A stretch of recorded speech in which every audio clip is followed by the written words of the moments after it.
நாம் எடுத்துக்கொள்கிற வேத பகுதி ரூத் 3:5 ரூத் 3:5. இது இந்த புத்தகமானது இதிலே ரூத் போவாசதை குறித்து எழுதப்பட்டதான ஒரு புத்தகம். போவாஸ் ஆண்டவராய் இயேசு கிறிஸ்துவுக்கு அடையாளமாக இருக்கிறார். ரூத் சபைக்கும் அதற்கு அவள், நீர் எனக்கு சொன்னபடியெல்லாம் செய்வேன் என்றாள். ஹல்லேலூயா. அதற்கு அவள், நீர் எனக்கு சொன்னபடியெல்லாம் செய்வேன் என்றாள். நெகேமியா யூத்துக்கிட்ட பேசுகிற போது ரூத்து தன்னுடைய மாமியாகிய நெகேமியா கிட்ட சொல்கிறாள், நீ எனக்கு என்னென்ன சொல்றியோ அதுபடி நான் செய்கிறேன் என்றபடியாய். இந்த வேதத்திலே நாம் பார்க்கிறபடியாய் அவர்கள் ஒரு ஆவியானவருக்கு அடையாளமாக இருக்கிறார். அதே போல ரூத்து சபைக்கும் நமக்கும் அடையாளமாக இருக்கிறார். போவாஸ் ஆண்டவராய் இயேசு கிறிஸ்துவுக்கு அடையாளமாக இருக்கிறார். ஆமென். அப்போ இந்த நெகேமியாவாகிய அந்த ஆவியானவராக அந்த இடத்துல இருந்து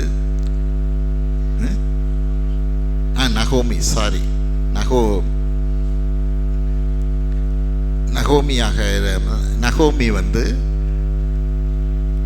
ஆவியானவருக்கு அடையாளமாக இருக்கிறார். அந்த நகோமி என்னென்ன சொல்லுகிறார்களோ அதையெல்லாம் இந்த ரூத்து நான் செய்வேன் என்றபடியாக சொல்கிறார். அப்படின்னா என்ன? நகோமிங்கிறவங்க ஆவியானவருக்கு அடையாளமாக இருக்கிறபடினாலே இந்த நாளிலே அந்த போவாசாகிய ஆண்டவராய் இயேசு கிறிஸ்துவை சந்திக்க போவதற்கு முன்பாக, போவாசாகிய ஆண்டவராய் இயேசு கிறிஸ்துவை சந்திக்க போவதற்கு முன்பாக நீ எப்படியெல்லாம் போகணும் என்றபடியாய் நகோமி அந்த ரூத்துக்கு அட்வைஸ் பண்ணுகிறாங்க. அந்த காரியத்தை தான் ரூத் 3:3 பார்ப்போம். ரூத் 3:3 பார்ப்போம். நீ குளித்து எண்ணெய் பூசி உன் வஸ்திரங்களை உடுத்திக் கொண்டு அந்த களத்திற்கு போ. அந்த மனுஷன் புசித்த குடித்து தீரு மட்டும் அவன் கண்ணுக்கு எதிர்படாமலிரு. ஆமென். நீ குளித்து எண்ணெய் பூசி உன் வஸ்திரங்களை உடுத்திக் கொண்டு அந்த களத்துக்கு போ. ஆமென். அடுத்து அந்த 3-4வது வசனத்துல நீ போய் அவனோட படுத்துக்கொள் என்றபடியான ஒரு வார்த்தை உண்டு. அதே போல் 8வது வசனத்துல பாதி ராத்திரியில அவர் சந்திப்பாருங்கிற ஒரு காரியம் உண்டு. ஆகவே இந்த நாளில் நம்ம இதை தான் நாம் தியானிக்க இருக்கிறோம். வர இருக்கிற ஆண்டவராய் இயேசு கிறிஸ்துவை சந்திக்க இந்த ரூத்து போல நாம் சபையாக இருக்கிற நாம் தானே எப்படியாய் அவரை போய் சந்திக்க வேண்டும் என்கிற காரியத்தை நம்ம பார்க்க இருக்கிறோம். நகோமி சொன்னபடியாய் முதலாவது ரூத்துக்கு சொல்லுகிற காரியம் என்ன? நீ குளிச்சுட்டு போகணும். ஹல்லேலூயா. போகும்போது என்ன பண்ணணும்? நீ குளித்து. இது எதை காண்பிக்கிறது? நம்மை சுத்திகரித்து. ஆமென். ஆண்டவராய் இயேசு கிறிஸ்துவை காண இருக்கிற நாம் நம்மை சுத்திகரித்து ஆண்டவராக இயேசு கிறிஸ்துவை போய் காண்கிறவர்களாக இருக்கணும். 1 யோவான் 1:9 என்ன சொல்லுது பாருங்க. 1 யோவான் 1:9. நம்முடைய பாவங்களை நாம் அறிக்கையிட்டால் பாவங்களை நமக்கு மன்னித்து எல்லா அநியாயத்தையும் நீக்கி நம்மை சுத்திகரிப்பதற்கு அவர் உண்மையும் நீதியும் உள்ளவராயிருக்கிறார். ஆமென். நம்முடைய பாவங்களை நாம் அறிக்கையிட்டால், பாவங்களை நமக்கு மன்னித்து எல்லா அநியாயத்தையும் நீக்கி நம்மை சுத்திகரிப்பதற்கு அவர் உண்மையும் நீதியும் உள்ளவராயிருக்கிறார். எல்லா அநியாயத்தையும் நீ எவ்வளவு பாவம் செய்திருந்தாலும் சரி, நீ அறிக்கையிட்டா அந்த பாவத்தை எல்லாம் மன்னிக்க அவர் வல்லவராக இருக்கிறார். நம்மை சுத்திகரித்து அங்க சொல்லுகிற காரியம், நீ உன்னை குளித்து சுத்திகரித்து போவாசுகிட்ட போகணுங்கிற காரியம். அப்ப நம்ம ஆண்டவராக இயேசு கிறிஸ்து கிட்ட போகிற போது நம்மளோட பாவங்களை எல்லாம் அறிக்கையிட்டவர்களாக, பரிசுத்தம் பண்ணி கொண்டவர்களாக நம்ம ஆண்டவராக இயேசு கிறிஸ்துவை நம்ம பார்க்கறதுக்கு ரெடியா இருக்கணும். ஆமென். அதே 1 யோவான் 1:7 கடைசி வரி என்ன சொல்லுது? இயேசு கிறிஸ்துவின் இரத்தம் சகல பாவங்களை நீக்கி நம்மை சுத்திகரிக்கும். ஹல்லேலூயா. இயேசு கிறிஸ்துவின் இரத்தம் சகல பாவங்களையும் நீக்கி நம்மை சுத்திகரிக்கும். இந்த பாவத்தை மன்னிக்க முடியாது, இந்த பாவத்தை கழுவ முடியாதுங்கிறது ஆண்டவராக இயேசு கிறிஸ்துவின் ரத்தத்துக்கு இல்லை. ஹல்லேலூயா. எல்லா பாவங்களையும் நம்மை நீக்கி நம்மளை சுத்திகரிக்க வல்லது ஆண்டவராக இயேசு கிறிஸ்துவின் ரத்தம். அப்போ நம்ம எப்படிப்பட்டதான பாவமாக இருந்தாலும், ஆனால் கண்டிஷன் என்ன, நம்ம அவர்கிட்ட அறிக்கையிடணும். ஹல்லேலூயா. நான் செய்தது பாவங்கிறத நான் அறிக்கையிடுகிறவனாக இருக்கணும். சங்கீதம் 32:5 தாவீது என்ன சொல்கிறாரு பாருங்க. சங்கீதம் 32:5 தாவீது சொல்லுகிற காரியத்தை பார்ப்போம். 5 நான் என் அக்கிரமத்தை மறைக்காமல் என் பாவத்தை உமக்கு அறிவித்தேன், என் மீறுதல்களை கர்த்தருக்கு அறிக்கையிடுவேன் என்றேன். தேவரீர் என் பாவத்தின் தோஷத்தை மன்னித்தீர். என் பாவத்தின் தோஷத்தை மன்னித்தீர். எப்ப? நான் என் அக்கிரமத்தை மறைக்காமல், எதையும் மறைக்கல, என் பாவத்தை உமக்கு அறிவித்தேன், என் மீறுதல்களை கர்த்தருக்கு அறிக்கையிடுவேன் என்றேன். தேவரீர் என் பாவத்தின் தோஷத்தை மன்னித்தீர். ஹல்லேலூயா. பாவத்தை மன்னிக்கிறது மட்டும் இல்லை, பாவத்தின் தோஷத்தை மன்னிப்பார். அப்படின்னா என்ன? நாம் செய்த பாவத்தினால வருகிற விளைவுகள். ஹல்லேலூயா. நம்ம செஞ்ச பாவத்தை மன்னிக்கிறது ஒரு காரியம், அந்த பாவத்தினால வர விளைவுகள்னு ஒன்று இருக்குது. இதுதான் தோஷங்கிறது வேதம். ஆமென். பாவத்தின் தோஷத்தையும் அவர் மன்னிக்க வல்லவராக இருக்கிறார், முற்றிலுமாய் அதை எடுக்க வல்லவராக இருக்கிறார். நீதிமொழிகள் 28:13 என்ன சொல்லுது? தன் பாவங்களை மறைக்கிறவன் வாழ்வடைய மாட்டான், அவைகளை அறிக்கை செய்து விட்டு விடுகிறவனோ இரக்கம் பெறுவான். ஹல்லேலூயா. தன் பாவத்தை மறைக்கிறவன் வாழ்வடைய மாட்டான். ஆமென். அவைகளை அறிக்கை செய்து விட்டு விடுகிறவனோ கர்த்தருடைய இரக்கத்தை பெறுவான். ஆமென். அவன் இந்த நாளில் நகோமி ரூத்துக்கு சொல்லுகிற காரியம், நீ போவாச நீ சந்திக்கிறதுக்கு முன்பாக நீ குளித்துட்டு நல்லா உன்னை சுத்திகரித்துட்டு அப்புறம்தான் நீ போய் பார்க்கணுங்கிறான். அதே போல் ஆண்டவராக இயேசு கிறிஸ்து நிச்சயம் வர இருக்கிறார். அவரை சந்திக்க இருக்கிற நாம் தானே நம் பாவங்களை எல்லாம் அறிக்கையிட்டு நம்மளை சுத்திகரித்து அவரை சந்திப்பதற்கு நாம் ரெடியாக இருக்க வேண்டும் என்று வேதம் சொல்லுகிறது. கலாத்தியர் 5:19-21 பார்ப்போம். கலாத்தியர் 5:19-21 அது என்னென்ன பாவங்கள் செய்கிறவங்க இந்த தேவனுடைய ராஜ்யத்தை சுதந்திரிக்க கொள்ள முடியாதுங்கிற காரியத்தை அங்கே சொல்லப்படுது. நம்மளை தேவனை பார்க்க முடியாது என்கிற காரியமாக இருக்கிறது. ஆமென். 19 மாம்சத்தின் கிரியைகள் வெளியரங்கமாயிருக்கின்றன. இவையாவன: விபசாரம், வேசித்தனம், அசுத்தம், காமவிகாரம். 20 விக்கிரகாராதனை, பில்லிசூனியம், பகைகள், விரோதங்கள், வைராக்கியங்கள், கோபங்கள், சண்டைகள், பிரிவினைகள், மார்க்கபேதங்கள். 21 பொறாமைகள், கொலைகள், வெறிகள், களியாட்டுகள் முதலானவைகளே. இப்படிப்பட்டவைகளை செய்கிறவார்கள் தேவனுடைய ராஜ்யத்தை சுதந்தரிப்பதில்லை என்று முன்னே நான் உங்களுக்கு சொன்னது போல இப்பொழுதும் உங்களுக்கு சொல்லுகிறேன். ஆமென். இப்படிப்பட்டவைகளை செய்கிறவர்கள் தேவனுடைய ராஜ்யத்தை சுதந்தரிப்பதில்லை. எப்படிப்பட்டவைகளை? அது பெரிய லிஸ்டா இருந்தாலும் முக்கியமான காரியம், நம்ம பாவம்னு தெரியாம கூட இருக்கிற காரியம் என்ன இருக்கு பாருங்க.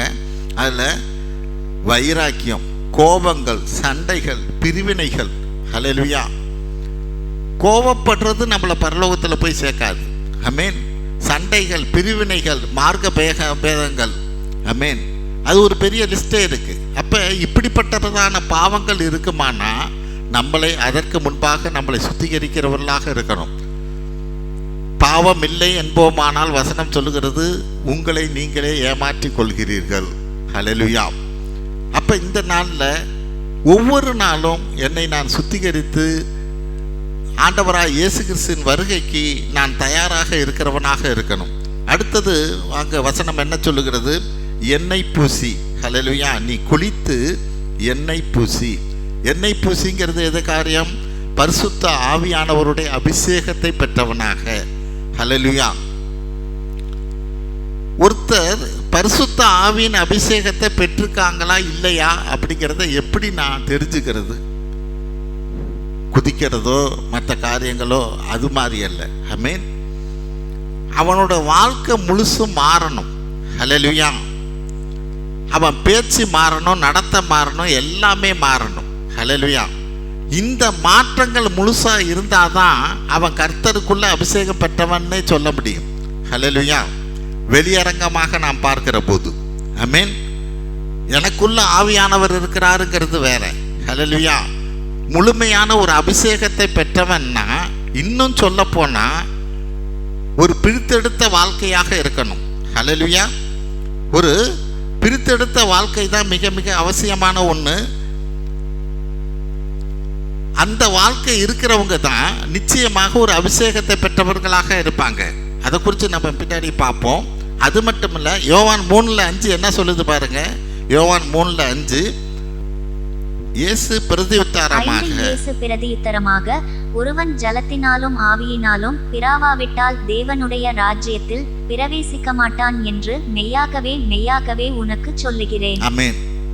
ஒருவன் ஜலத்தினாலும் ஆவியினாலும் பிறவாவிட்டால், அதை தான் நம்ம முன்னாடி பார்த்தோம். ரூத்துக்கு நகோமி சொல்லுகிற போது, முதல்ல ஜலத்தினால் பிறக்கும்படிக்காய் நீ குளிச்சிட்டு, ரெண்டாவது காரியம் என்ன பார்த்தோம், எண்ணெயை பூசிக்கொண்டு, அது ஆவியினால் பிறக்கிற ஒரு காரியத்தை சொல்லுகிறது. ஆமென். முழுமையாக பிறக்கிறது அப்படிங்கிறது எப்படி ஒரு தாயின் வயிற்றிலிருந்து குழந்தை வெளியே வருகிறதோ அது மாதிரி குளித்து விட்டுங்கிற காரியத்தில் ஞானஸ்தானத்தை குறிக்கிற காரியம், நீ தண்ணிக்குள்ளேருந்து வெளியே வரணும். ஹல்லேலூயா. ஆவியினால பிறவாவிட்டால்னா என்ன? ஆவியில் பிறக்கிறவனோ முழுமையாக பரிசுத்த ஆவியினால உச்சந்தலையிலிருந்து உள்ளங்கால் வரை நிரப்பப்படுகிறவனாக இருக்கணும். அதோட அடையாளத்தை தான் நம்ம பார்க்கிறோம். என்ன? ஒரு பிரித்தெடுக்கப்பட்ட வாழ்க்கை. 2 கொரிந்தியர் 6:17 பாருங்க. 2 கொரிந்தியர் 6:17, ஆனபடியால் நீங்கள் அவர்கள் நடுவிலிருந்து புறப்பட்டு பிரிந்து போய் அசுத்தமானதை தொடாதிருங்கள் என்று கர்த்தர் சொல்லுகிறார். ஹல்லேலூயா. ஆனபடியால் நீங்கள் அவர்கள் நடுவில் இருந்து புறப்பட்டு பிரிந்து போய் அசுத்தமானதை தொடாதிருங்கள் என்று கர்த்தர் சொல்லுகிறார். நம்ம உலகத்திலிருந்து ஒரு பிரிக்கப்பட்ட ஒரு வாழ்க்கை நமக்கு அவசியமானது. ஆமென். இதை ரூத்துக்கிட்ட போவாஸ் காண்கிறவராக இருக்கிறார். ரூத்து 3:10 பார்ப்போம். ரூத்து 3:10, அதற்கு அவன், யாரு? போவாஸ், மகளே, நீ கர்த்தரால் ஆசீர்வதிக்கப்பட்டவளாக நீ தரித்திரருக்கும் ஐஸ்வர்யவான்களுக்கும் வாலிபர்களுக்கு பிறகே போகாததினால் உன் முந்தின நற்குணத்தை பார்க்கிலும் உன் பிந்தின நற்குணம் உத்தமமாய் இருக்கிறது. ஹல்லேலூயா. போவாஸ் ரூத்துக்கிட்ட சொல்லுகிற காரியம் என்ன? நீ ஆசீர்வதிக்கப்படுவாய். எதனால நீ ஆசீர்வாதம் பெற போற? நீ தரித்திரம் பின்னாடி போகல, ஐஸ்வர்யானுக்கு பின்னாடி போகல, வாலிபர் பின்னாடி போகல. கர்த்தர் என்ன சொல்லுகிறாருங்கிறத காத்திருந்து அந்த நகோமி ஆகிய உனது மாமியார் ஆவியானவர் சொன்னதை கேட்டு கீழ்ப்படிஞ்சபடியினாலே நீ ஆசீர்வதிக்கப்படுவாய். ஆமென். இதுதான் ஒரு பிரித்தெடுக்கப்பட்ட வாழ்க்கை. நமக்குள்ளாக இன்னைக்கு ஆவியானவர் இருக்கிறார். அந்த ஆவியானவர் சொல்லுகிற காரியத்திற்கு நான் செவி கொடுக்கிறவனாக, மனுஷர் சொல்லுகிறபடி அல்ல, சொந்த பந்தம் சொல்லுகிறபடி அல்ல, எனக்குள்ள இருக்கிற ஆவியானவர் சொல்லுகிறபடி நான் அதற்கு கீழ்ப்படுகிறவனாக இருக்க வேண்டும் என்று வேதம் சொல்லுகிறது. அதுதான் பிரித்தெடுக்கப்பட்ட வாழ்க்கை. ஹல்லேலூயா. இந்த ஆவியானவர் என்னோடு பேசுகிற போது நான் உலகத்தை பார்க்கிறவனாக இருக்கக்கூடாது. ஆமென். சொந்த பந்தம் என்ன சொல்லுதுங்கிறத பார்க்கிறவனாக இருக்கக்கூடாது. எல்லாவற்றுக்கும் மேலானவர் நமக்குள்ளே இருக்கிற ஆவியானவர். ஹல்லேலூயா. அவர் சொல்லுகிறபடி தான் நம்ம நடக்கணும். அவர் காரியத்தை எல்லாம் சரி செஞ்சிடுவார். இப்போ நமக்கு பார்க்கறதுக்கு வேணா சில காரியங்கள் நமக்கு விரோதமாக தெரியலாம், அல்லது எப்படி முடியுமோ என்றபடியாக நினைக்கலாம். ஆனால் நான் ஆவியானவர் சொல்லுகிறபடி நான் நடக்கிற போது வானத்தையும் பூமியையும் உண்டாக்கின அந்த தேவாதி தேவன் என் சூழ்நிலையை அவர் மாற்ற முடியும். ஹல்லேலூயா. அது ஒரு டைம் எடுத்துக்கலாம். ஹல்லேலூயா. அதற்கப்புறம் தான் அவங்கெல்லாம் யோசிப்பாங்க, இல்லை இல்லை நீ செஞ்சது தான் சரி. ஹல்லேலூயா. அன்னைக்கு ஒரு காலம் வரும், அவர்கள் அந்த நாளில் அதை ஏற்றுக்கொள்கிறவர்களாக இருப்பாங்க. ஆமென். இந்த எண்ணெய் பூசிங்கிறது இந்த சாதாரணமான எண்ணெய் இல்லை. ஹல்லேலூயா.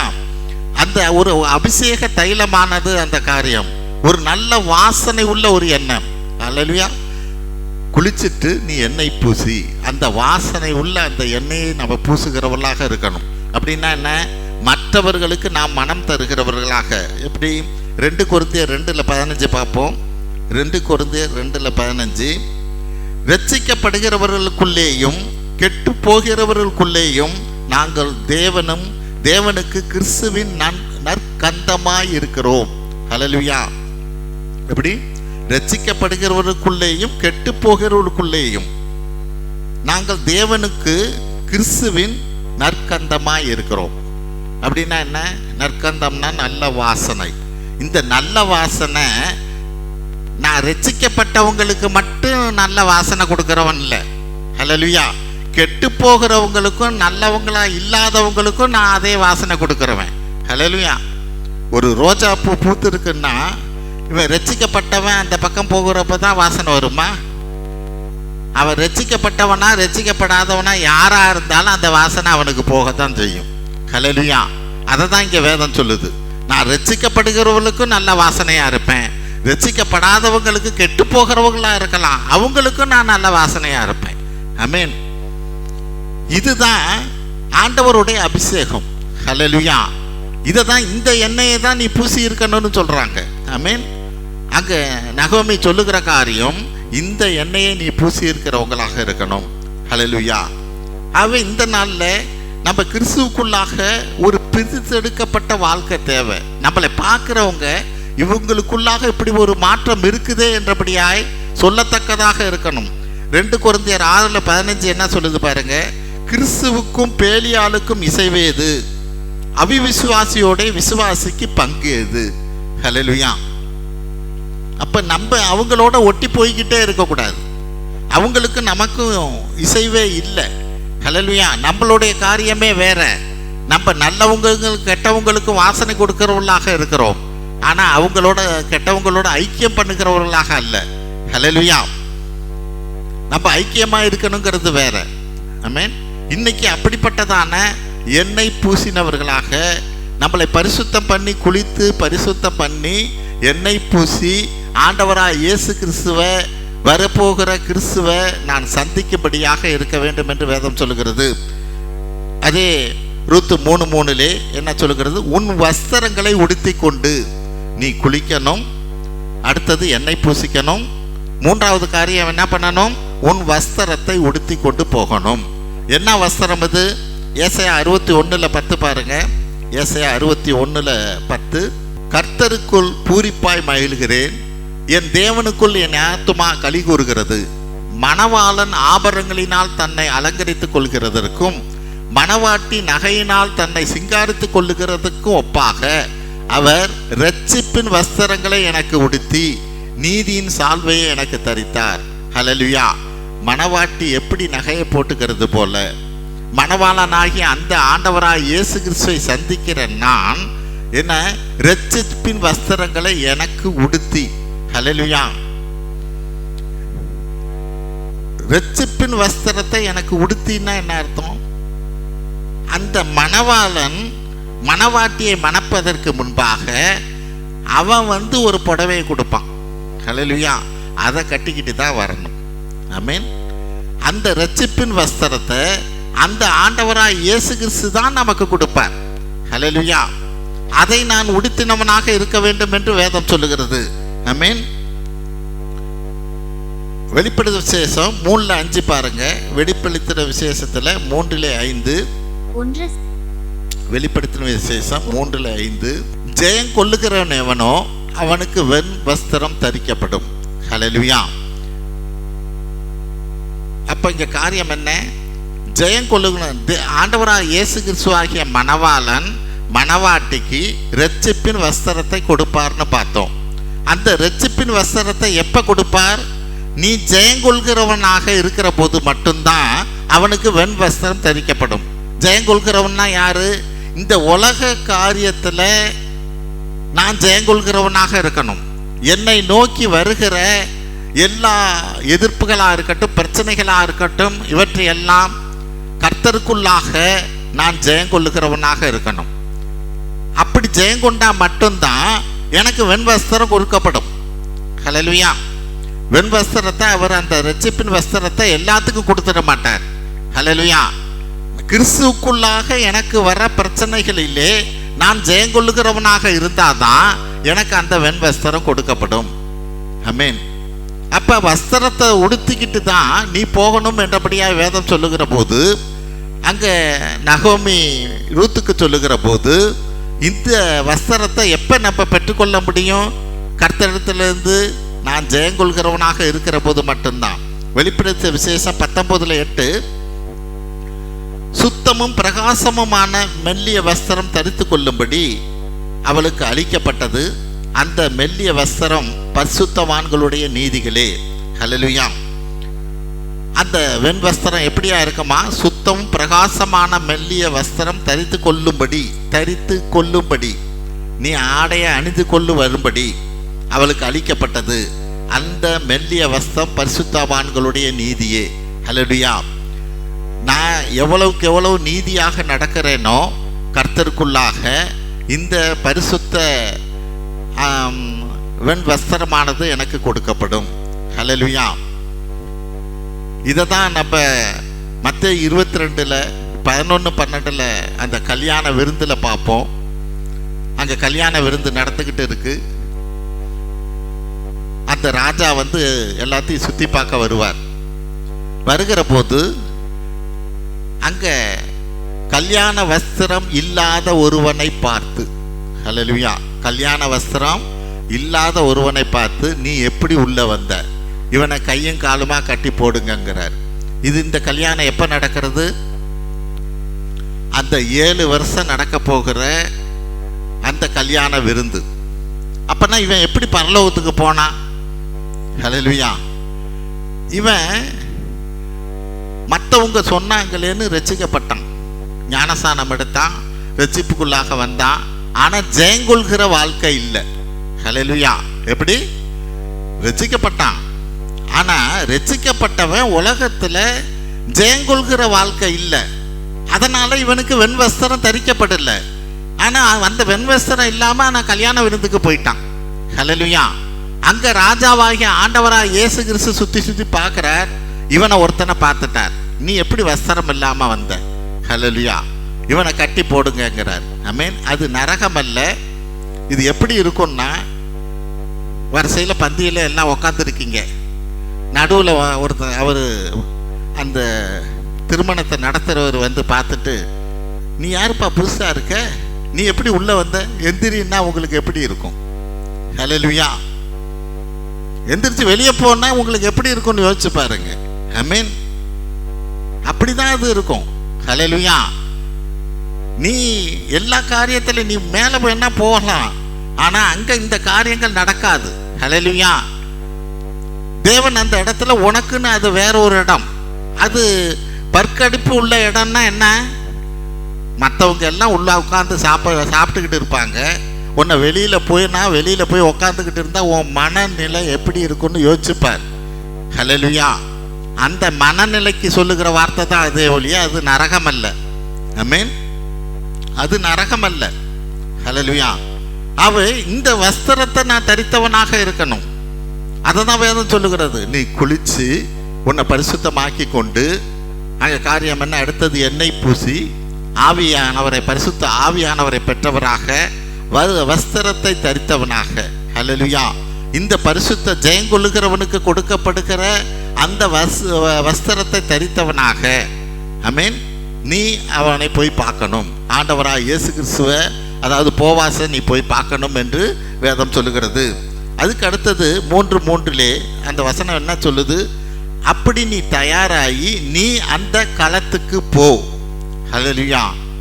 அந்த களத்துக்கு போ. இந்த களம் எந்த களம்?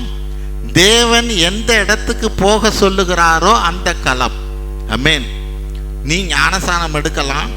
ஹல்லேலூயா. நீ பரிசுத்த ஆவியை பெற்றுக்கொள்ளலாம். நீ இரட்சிப்பின் வஸ்திரத்தை தரித்திருக்கலாம். இது எல்லாமே இருந்தாலும் தேவன் எங்க போ சொல்றாரோ அந்த இடத்துக்கு போகணும். நீ அந்த களத்துக்கு போனா என்ன? அவர் சொல்லுகிற இடத்துக்கு நீ போகிறதுக்கு தயாரா இருக்கணும். ஏசாயா 6:8 என்ன சொல்லுது பாருங்க. ஏசாயா 6:8, பின்பு யாரை நான் அனுப்புவேன், யார் நமது காரியமாய் போவான் என்று உரைக்கிற ஆண்டவருடைய சத்தத்தை கேட்டேன். அதற்கு நான், இதோ அடியேன் இருக்கிறேன், என்னை அனுப்பும் என்றேன். என்னைக்கு இந்த காரியம் இது ஆண்டவருடைய சத்தம்னு நீ உணர்ந்தியோ, என்னை அனுப்புன்னு நீ உடனே ஒப்பு கொடுக்கறவனா இருக்கணும். ஹல்லேலூயா. இது ஆண்டவருடைய சத்தம் தான். அது சின்ன காரியமோ பெரிய காரியமோ, ஆமென், இது ஆண்டவருடைய சத்தம் தான் அப்படின்னு நீ என்னைக்கு உணர்கிறாயோ, உடனடியாக என்னை அனுப்பும் என்றபடியாய் நான் அதற்கு கீழ்ப்படிக்கிறவனாக இருக்கணும். அதுதான் அங்கே வேதம் சொல்லுகிறது. நீ உன்னை தயார் பண்ணிக்கிட்டு இந்த காரியத்தெல்லாம் அந்த களத்துக்கு போ. தேவன் எந்த களத்தை உனக்கு காண்பிக்கிறாரோ, எந்த இடத்தை காண்பிக்கிறாரோ அந்த இடத்துக்கு நீ போய் என்று வேதம் சொல்லுகிறது. அப்போஸ்தலர் நடபடி 9:6 பவுலுக்கு அதை தான் சொல்கிறார். பவுல் அபிஷேகம் பண்ணுறா.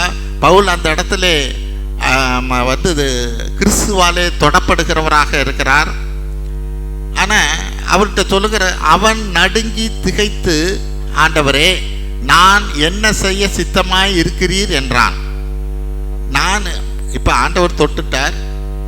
நான் என்ன செய்ய சித்தமாக இருக்கிறீங்கன்னா அவர் அந்த சித்தத்தை பற்றி சொல்லலை. ஆமென். அதற்கு கர்த்தர், நீ எழுந்து பட்டணத்துக்குள்ளே போ, நீ செய்ய வேண்டியது அங்கே உனக்கு சொல்லப்படும். ஆமென். நீ அந்த களத்துக்கு போ. எந்த இடத்துக்கு போகணும்னு நான் சொல்கிறேன்னா, முதல்ல அந்த இடத்துக்கு போ. அங்கே போன பிறகு உனக்கு என்னன்னு சொல்லப்படும். ஆமென். முதல்ல கீழ்ப்படிதல் அவசியமானது. ஹல்லேலூயா. சொல்கிறத முதல்ல செய். நீ அந்த இடத்துக்கு போ, அங்கே உனக்கு என்ன செய்யணும்னு சொல்லப்படும். ஆமென். அப்போ இன்னைக்கு தேவன் நமக்கு சொல்லுகிற போது நமக்கு ஒரு ஃபுல் பிக்சர் வேணும்னு எதிர்பார்க்குறோம். அங்கே போனால் என்ன நடக்கும், எனக்கு சாப்பாட்டுக்கு வழி இருக்குமா, படுக்கிறதுக்கு இடம் இருக்குமா, அங்கே வந்து நம்ம போய் சொன்னால் அவங்க கேட்பாங்களா. ஹல்லேலூயா. யோனாவை போல நினிவே போனால் தர்சீசுக்கு போகிற மாதிரி அங்கே போனால் நான் சொன்னால் கேட்க மாட்டாங்க என்றபடியாக அல்ல. ஹல்லேலூயா. அல்லது தேவன் அங்கே போன பிறகு என்ன செய்வார்னு தெரியல என்றபடியாக அல்ல. ஆமென். அங்கே பவுலுக்கு அதுதான் சொல்கிறார். நான் செய்ய என்ன சித்தமாக இருக்கிறீங்க, உங்கள் சித்தம் என்னன்னு சொல்லுங்க, நான் செய்கிறேன்னு பவுல் அதே இடத்துல கேட்குறார். நான் என் சித்தத்தை இப்போ சொல்கிற மாதிரி இல்லை, முதல்ல அந்த இடத்துக்கு போ. ஹல்லேலூயா. நீ அந்த பட்டணத்துக்கு போ, நான் அதுக்கப்புறம் உனக்கு என்னன்னு சொல்கிறேன். ஆமென். அப்போ இன்னைக்கு அதை தான் வேதம் சொல்லுகிறது. நீ இந்த காரியத்திலெல்லாம் தயாராகி நீ களத்துக்கு போ என்றபடியாக. இன்னும் அப்போஸ்தலர் நடபடி 10:20 பேதுரும் இதே மாதிரி தான் சொல்கிறார். ஆமென். பேதுருக்கிட்ட ஆவியானவர் சொல்லுகிற காரியம், நீ எழுந்து இறங்கி ஒன்றுக்கும் சந்தேகப்படாமல் அவர்களோடே போ, நானே அவர்களை அனுப்பினேன் என்று அவனுக்கு சொன்னார். ஹல்லேலூயா. எழுந்து இவங்களோட போ அப்படின்னா அவன் போகிற மாதிரி தெரியல. ஹல்லேலூயா. நான் தான் அவங்கள அனுப்பினேன், நீ சந்தேகப்படாமல் அவங்க பின்னாடி போ அப்படிங்கிறார் பேதுருக்கிட்ட. ஆமென். அவன் இன்னைக்கு நமக்கு ஒரு வார்த்தை கிடைக்குமானா, அதை இது கர்த்தர் பேசுகிறார் என்கிறத நான் அறிந்து கொண்டால், புரிந்து கொண்டா, நான் அதற்கு கீழ்ப்படுகிறவனாக இருக்கிறேனா, அதுக்கு மேலே மேலே கேள்வி கேட்டுக்கிட்டு இருக்கிறேனா? அபிரகாம் அப்படி கேட்கலே. அபிரகாம் ஆதியாகமம் 12:1 கர்த்தர் அபிரகாமை நோக்கி, நீ உன் தேசத்தையும் உன் இனத்தையும் உன் தகப்பனுடைய வீட்டையும் விட்டு புறப்பட்டு நான் உனக்கு காண்பிக்கும் தேசத்துக்கு போ. ஹல்லேலூயா. இந்த வார்த்தை அபிரகாமுக்கு கிடைச்சோன்னு அவன் எல்லாத்தையும் விட்டுட்டு வெளியே வர்றவனாக இருக்கிறான். ஹல்லேலூயா. இன்னைக்கு இந்த வார்த்தை எனக்கு வரும்னா, நான் தகப்பன் வீட்டையும் எல்லாத்தையும் விட்டுட்டு நான் வர்றவனாக இருக்கிறேனா? ஆமென். இதுக்கு என்ன, இது கர்த்தருடைய வார்த்தை தான் எனக்கு வருதுங்கிறது எனக்கு தெரியுது. ஆனால் எனக்கு கீழ்ப்படிய முடியுதா? ஆமென். நான் அபிரகாமை குறித்து பெருசாக பேசலாம். ஹல்லேலூயா. எவ்வளோ காரியங்கள் பேசலாம். அவன் ஈசாக்க பலி கொடுத்தான் என்றபடியா. ஹல்லேலூயா. சொல்கிறதுக்கு ஈஸி. ஆமென். சொல்கிறதுக்கு ஈஸி. நம்ம பிள்ளைக்கு ஒன்று வந்தால் தான் தெரியும் அது எவ்வளோ பெருசு இருக்கும், எப்படி இருக்கும்னு. ஆமென். அது எப்படி அவனை பலி செலுத்தும்படியாக சொல்லுகிற போது 3 நாள் பிரயாணமாக போனான். ஏன் இது எழுதி இருக்கு? 3 நாளுக்குள்ள இவன் மாறுறானான்னு பார்க்கணும் ஆண்டவர். ஹல்லேலூயா. தான் பிள்ளைய கூட்டிக்கிட்டு போகிற போது 1 நாள்லேயோ 2 நாள்லேயோ இதெல்லாம் சரிப்படாது, நம்மளால தாங்காது பிள்ளைய விட்டுட்டு அப்படின்னு அவன் திருப்பி வர்றதுக்கு வாய்ப்பு இருக்கு. ஆமென். அதனால தான் 3 நாள் பிரயாணமாக போய் நீ பலி செலுத்துங்கிறார். ஆமென். பக்கத்துலலாம் பலி செலுத்துன்னு சொல்லல. ஆமென். இது கர்த்தருடைய வார்த்தைன்னு தெரிஞ்ச பிறகு, கர்த்தர் என்னோடு பேசுகிறார்னு தெரிஞ்ச போது அவன் முழுமையாக அதற்கு தன்னை கீழ்ப்படுகிறவனாக இருக்கிறான். ஆமென். மார்க் 16:15 என்ன சொல்லுது? பின்பு அவர் அவர்களை நோக்கி, நீங்கள் உலகமெங்கும் போய் சர்வ சிருஷ்டிக்கும் சுவிசேஷத்தை பிரசங்கியுங்கள். இது நமக்கு கொடுக்கிற வார்த்தை. இது ஜெனரல். ஆமென். இது எல்லாருக்கும் ஜெனரலாக வருகிற வார்த்தை. எல்லாருமே எல்லா இடத்துலையும் சுவிசேஷம் சொல்லுகிற காரியம். ஆனால் பர்சனல்னு ஒன்று இருக்குது. ஹல்லேலூயா. என்னை நோக்கி சரியான ஒரு வார்த்தை என்னை நோக்கி வருகிற போது, கர்த்தரோட வார்த்தை வருகிற போது, எனக்கு முடியுதோ முடியலையோ நான் அதுக்கு கீழ்ப்படுகிறவனாக இருக்கணும். ஆமென். அதுதான் தேவன் நம்மள்கிட்ட எதிர்பார்க்கிற ஒரு காரியமாக இருக்கிறது. ஆகவே அந்த களத்துக்கு போ என்றபடியாய் நகோமி அந்த ரூத்துக்கு சொல்லுகிற போது அவ அந்த இடத்துக்கு போகிறவளாக இருக்கிறாள். ஆமென். 5வது காரியம், நீ போய் படுத்துக்கொள். 3:4 என்ன சொல்லுகிறது? 3வது அதிகாரத்தில் 4வது வருஷம், நீ அங்கே அவன்கிட்ட போய் படுத்துக்கொள். இது என்ன சொல்லுது? கமிட்மெண்ட். நம்மளை முழுசுமா கர்த்தருக்கு நம்மளை ஒப்பு கொடுக்கிறவங்களாக இருக்கணும். ஆமென். அவனுடைய காலடியில் போய் படுத்துக்கொள். ஆமென். அப்படின்னா என்ன? நம்மளை முழுமையாக ஆண்டவரிடத்துல நம்மளை ஒப்பு கொடுக்கிற ஒரு காரியம். ஹல்லேலூயா. அங்கே என்ன நடக்கும்னு நமக்கு தெரியாது. அந்த போவாசு பெரிய செல்வந்தனாக இருக்கிறார். ஹல்லேலூயா. காலடியில் படுக்கிற போது ஒரு விட்டாலும் விட்டது தான். ஆமென். ஏன் இங்கே படுத்தன்னு? ஹல்லேலூயா. ஆனால் அந்த வாங்கிறதுக்கு நான் என்னை கமிட் பண்ணணும். ஆமென். அவர் அப்படி செய்கிறவர் அல்ல. ஈசாக்க பலி செலுத்தும்படியா கேட்கிறவர் அல்ல. ஆனால் நான் அதுக்கு கீழ்ப்படியணும். ஹல்லேலூயா. ஒரு நரபலியை விரும்புகிற தேவன் அல்ல அவர். ஆமென். ஆனால் அவர் சொன்னதுக்கு நான் கீழ்ப்படியணும். அப்போ இங்கே காரியம், நீ போய் படுத்துக்கொள் என்றபடியாக சொல்லுகிறது. யோவான் 2:5 இயேசுவின் தாயாகிய மரியாள் சொல்லுகிற காரியம், அவருடைய தாய் வேலைக்காரனை நோக்கி, அவர் உங்களுக்கு என்ன சொல்லுகிறாரோ அதன்படி செய்யுங்கள். ஆமென். மரியாள் என்ன சொல்றாங்க? அவருடைய தாய் வேலைக்காரனை நோக்கி, அவர் உங்களுக்கு என்ன சொல்லுகிறாரோ அதன்படி செய்யுங்கள். ஆமென். அவர் யாரு? ஆண்டவராய் இயேசு கிறிஸ்து. சொல்லுகிறத செய்யுங்க அப்படின்னா, நம்ம வார்த்தையை நம்ம என்னப்பா, யாரு சொன்னாங்களோ அவங்கள நம்ம பிடிச்சிக்கிட்டு இருக்கக்கூடாது. ஹல்லேலூயா. சொன்னவங்களை பிடிச்சிக்கிட்டு இருக்கக்கூடாது. அவங்க சொன்ன காரியம் என்ன, அவர் என்ன சொல்லுகிறாரோ அதை செய்யுங்கள் என்கிறது அப்படிங்கிற காரியம்தான். அப்போ இன்னைக்கு அந்த போவாசு சொல்லு என்ன அடுத்தடுத்த காரியம் சொல்கிறாரோ, அந்த ஆண்டவராக இயேசு கிறிஸ்து என்ன அடுத்த காரியங்கள் சொல்லுகிறாரோ அதை நான் பிடித்து கொள்கிறவர்களாக இருக்கணும். ஆமென். திருச்சிக்கு போன்னு ஒரு போர்டு என்ன சொல்கிறது, அது போர்டு அங்கே போட்டிருக்கு அப்படின்னா அந்த போர்டை போய் நம்ம பிடிச்சிக்க கூடாது. எந்த வழியில் போகணும் அந்த போர்டு சொல்லுதோ அந்த வழியில் தான் நம்ம போகணும். ஆமென். அப்போ இங்கே ஆண்டவர் என்ன சொல்லுகிறாரோ அதை செய்யுங்கள் என்றபடியாக சொல்லுகிற போது, அதை அவர் என்ன சொல்லுகிறாரோ அதை தான் நான் செய்கிறவனாக இருக்கணும். மத்தேயு 16:24 ஆண்டவர் என்ன சொல்றார்?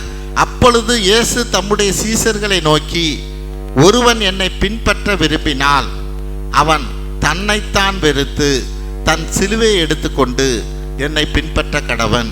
ஆமென். தன்னைத்தான் வெறுத்துன்னா என்ன? இது முத காரியம் நடக்கணும். தன்னைத்தான் வெறுத்தும்னா ஏதோ ஒன்று எனக்கு பிடிச்சதை வெறுத்து ஒதுக்க முதல்ல சொல்றார். ஹல்லேலூயா. இதை செஞ்சாதான் உனக்கு அடுத்தது நீ சிலுவையை தூக்க முடியும். ஆமென். ஏதோ ஒன்று எனக்கு பிடிச்ச ஒரு காரியம் இருக்கு. ஹல்லேலூயா. நான் தீர்மானித்த காரியமாக இருக்கலாம், அது எதுவாக இருந்தாலும் சரி, அது என்ன பண்ணணும்? தன்னைத்தான் வெறுத்துங்கிற இடத்துல தான் அது இருக்குது. அப்போ அந்த காரியத்தை நான் வெறுத்து ஒதுக்கிறவனாக இருந்த பிறகு தான் நான் சிலுவையை தூக்க முடியும். இல்லைன்னா தூக்க முடியாது. ஹல்லேலூயா. சிலுவைங்கிறது பாடுகளாக இருக்கலாம், பிரச்சனைகளாக இருக்கலாம், அதனால் வரப்போகிற காரியங்கள் இருக்கலாம். ஆனால் கர்த்தர் சொல்கிறது என்ன? தம்முடைய சீஷர் ஒருவன் என்னை பின்பற்ற விரும்பினால், ஆமென், ஆப்ஷன் தான், கம்பல்சரி கிடையாது. ஹல்லேலூயா, இட் இஸ் an ஆப்ஷன். விரும்பினா நீ என்ன பண்ணணும்?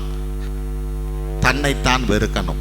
உனக்கு எது பிடிச்சதோ, ஹல்லேலூயா, எது உன்னை பிடிச்சிக்கிட்டு இருக்குதோ அதை விட்டுட்டு வர்றதுக்கு தயாராக இருக்கணும். ஆமென். அதுக்கப்புறம் தான் நீ சிலுவையை தூக்க முடியும். ஹல்லேலூயா. ஏன்னா சிலுவையை தூக்க, இதை நீ வெறுத்து தள்ளாமல் இந்த சிலுவையை தூக்கிட்டின்னா உனக்கு என்ன நினப்பு வரும்? நான் அங்கே இருந்தாலும் இப்படி இருப்பதனே. ஹல்லேலூயா. நான் உட்காந்துக்கிட்டு படுத்துக்கிட்டு சாப்பிட்டுக்கிட்டு இருந்தேனே, இங்கே வந்து இப்படி கஷ்டப்படுற தண்ணிக்கு கூட கிடைக்கலையே. ஹல்லேலூயா. இப்படி நீ அதை யோசிச்சுக்கிட்டே இருப்ப. நீ முதல்ல அதை வெறுத்து தள்ளணும். ஆமென். அதுக்கப்புறம் தான் உனக்கு சிலுவையை தூக்கிறதுக்கான பலன் கிடைக்கும். ஹல்லேலூயா. அப்போ இங்கே ஆண்டவராக இயேசு கிறிஸ்து நமக்கு இங்கே நீ படுத்துக்கொள் என்கிற காரியம் என்ன? போவாசருடைய காலடியில் படுத்துக்கொள்ளுங்கிறது நம்மளை நாமே ஆண்டவருடைய பாதத்தில் நம்மை ஒப்பு கொடுக்கிற ஒரு காரியமாக இருக்கிறது.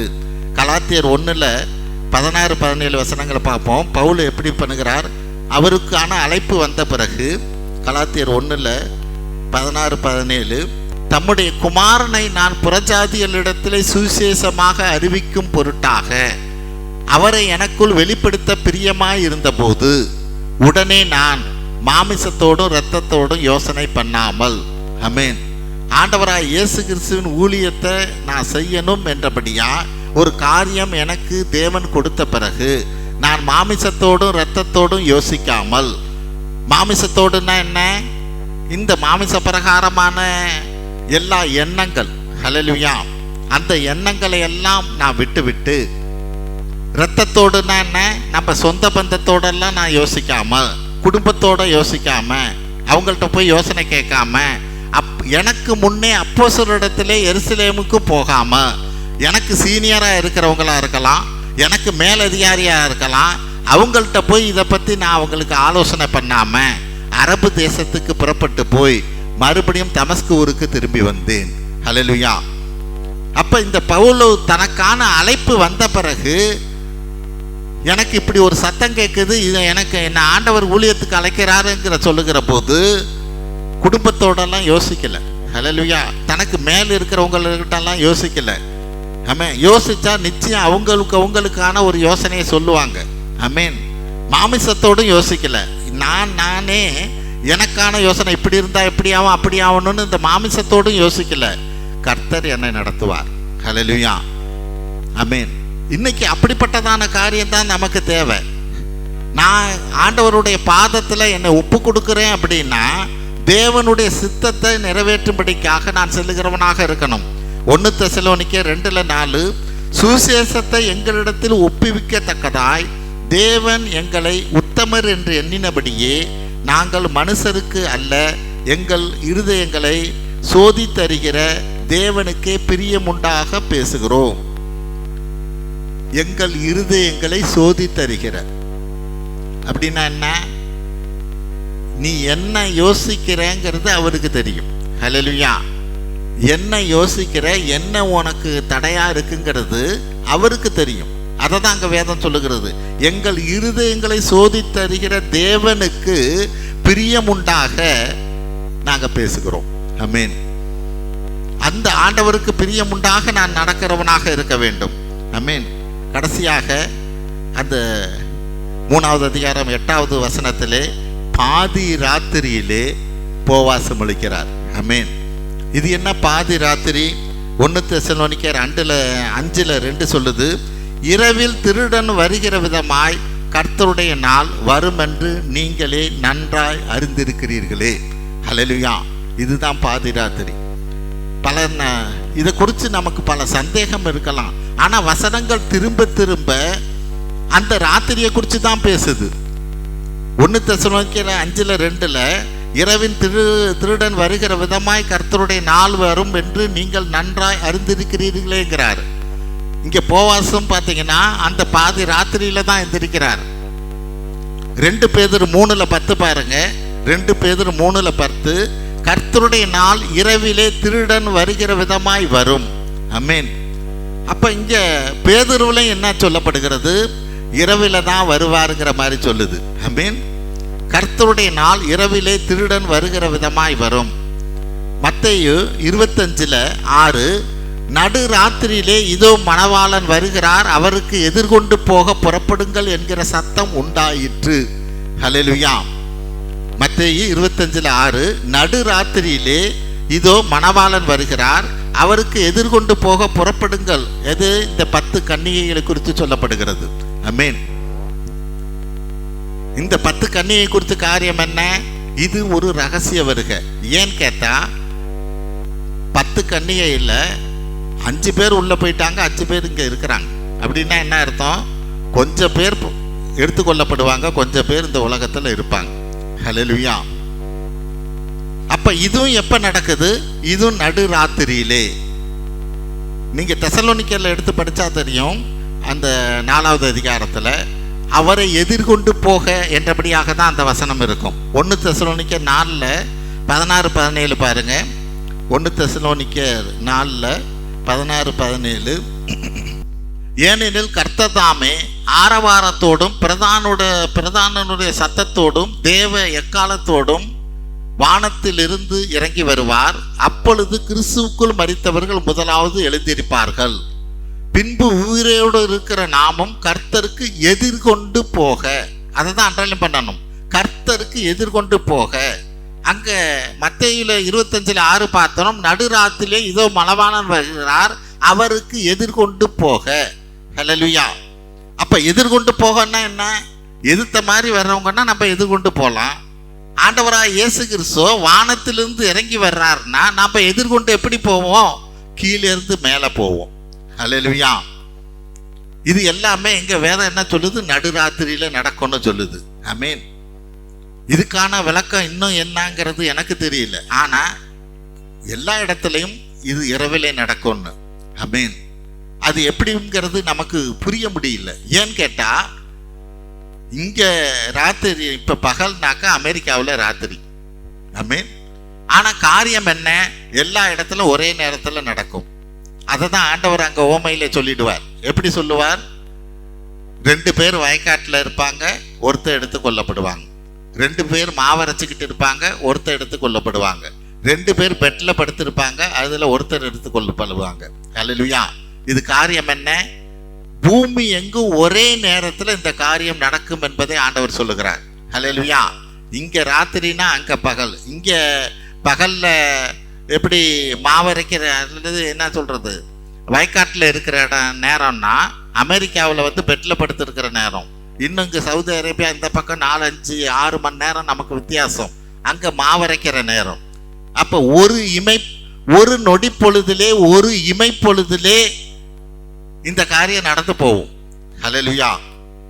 அப்ப இந்த காரியத்திற்கு நான் தயாரா இருக்கணும்னா வேதம் சொல்லுகிறபடியா இங்க ரூத் அதுக்கு அடையாளமாக இருக்கிறார்.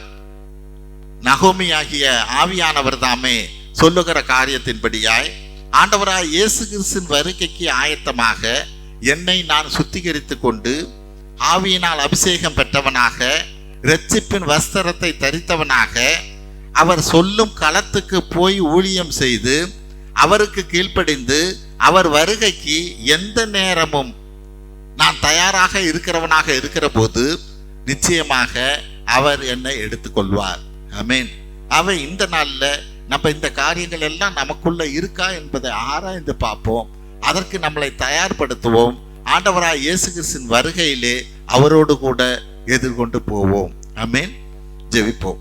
தோத்திரம் ஆண்டவரே, உம்மது எல்லையில்லா கிருபைக்காய் நாங்கள் நன்றி செலுத்துகிறோம் அப்பா. உம்மது வருகையிலே நாங்கள் எடுத்துக்கொள்ளப்பட எப்படியெல்லாம் நாங்கள் ஆயத்தமாய் இருக்க வேண்டும் என்கிற காரியத்தை நீர் எங்களுக்கு இந்த நாளிலே கற்றுத்தந்து இருக்கிறீர். அதற்காக உமக்கு நன்றி செலுத்துகிறோம். இதில் எந்த ஒரு காரியத்திலும் நாங்கள் குறைவுள்ளவர்களாய் காணப்படாதபடிக்கு ஆவியானவர் தாமே எங்களை வழிநடத்தும்படியாய் எங்களை முற்றிலுமாய் உமது பாதத்திலே தாழ்த்துகிறோம் அப்பா. ஆசீர்வதிப்பீராக. எங்கள் ஆண்டவரும் மீட்பர் இரட்சகருமாய் இயேசு கிறிஸ்துவின் வழியாய் எடுக்கிறோம் நல்ல பிதாவே. ஆமென்.